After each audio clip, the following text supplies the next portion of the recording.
எனக்கு அருமையானவர்களே, ஆண்டவராய் இயேசு கிறிஸ்துவின் இனிய நாமத்தில் உங்கள் யாவருக்கும் என்னுடைய அன்பின் வாழ்த்துக்களை தெரிவிப்பதில் மகிழ்ச்சி அடைகிறேன்.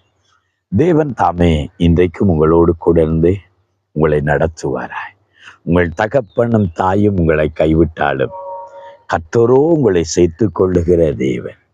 அவர் ஒரு தாயை விட மேலானவர், தகப்பனை விட அவர் கரிசனையுள்ளவர். கறவல் ஆடுகளை மெதுவாய் நடத்துகிறதை போல தம் ஜனங்களை நடத்துகிற நல்ல மேய்ப்பன். நீங்கள் கர்த்தரின் கரத்தில் இருக்கிறீர்கள். கர்த்தர் உங்களை தம்முடைய உள்ளங்கையில் வரைந்திருக்கிறார். அல்லேலூயா. உங்களை அழைத்தவர் உண்மையுள்ளவராய் இருக்கிறார். உங்களை தாயின் கருவிலேயே காப்பாற்றினவர் தொடர்ந்தும் உங்களை தாங்குவார், தப்புவிப்பார், ஏந்துவார், சுமப்பார். ஆமென். ஆகவே இன்றைக்கு ஒரு வேத வசனத்தில் நாம் கவனிக்கிறோம். ஏசாயாவின் புஸ்தகம் 44வது அதிகாரம். ஆண்டவர் இந்த வார்த்தையை சொல்லுகிறார் 21வது வசனத்துல, யாக்கோபே, இஸ்ரவேலே, இவைகளை நீ நினை. தேவ ஜனமே, தேவனுடைய வார்த்தைகளை தியானித்து பாருங்கள். தேவனுடைய அன்பை நினைத்து பாருங்கள். ஆண்டவருடைய கிருபைகளை நினைத்து பாருங்கள். ஆண்டவர் சொல்லுகிறார், யாக்கோபே, இஸ்ரவேலே, நீ இவைகளை நினை. நீ என் தாசன். ஆண்டவர் சொன்னார், நீ என் தாசன். ஆம், எனக்கு அருமையானவர்களே, அப்படி என்றால் நீ என்னுடைய ஊழியக்காரன். தேவனுடைய ஊழியர்களாய் தேவன் நம்மை அழைத்திருக்கிறார். அல்லேலூயா. அவர் என்ன சொல்லுகிறார் தெரியுமா? தொடர்ந்து, நான் உன்னை உருவாக்கினேன். உன் தாயின் கருவிலே நான் தான் உன்னை உருவாக்கினேன். உன் உருவம் இன்னதென்று தெரியாத நேரத்தில் உனக்கு உருவத்தை கொடுத்தவன் நான் தான், உன்னை உருவாக்கினவன் நான் தான். அவர் சொல்றார், நீ என் தாசன், நீ என்னுடைய தாசன்.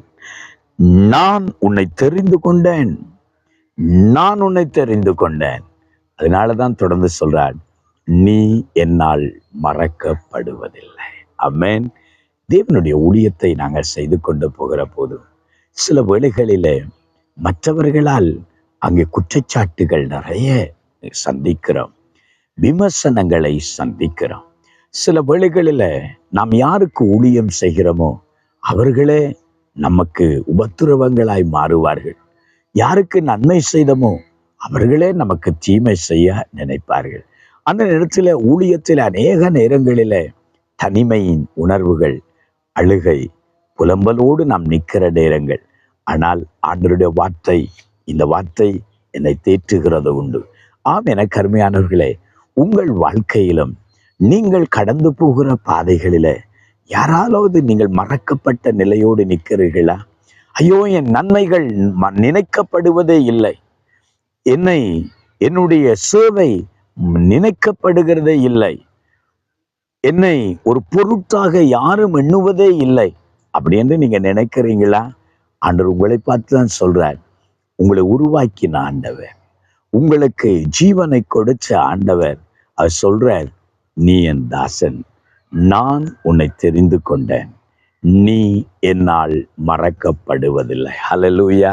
உலகம் உங்களை மறந்துடலாம், உங்கள் உறவுகள் உங்களை மறந்துடலாம், உங்கள் தாய் தகப்பன் உங்களை மறந்துடலாம், உங்கள் நன்மைகள் மறக்கப்பட்டதா இருக்கலாம்.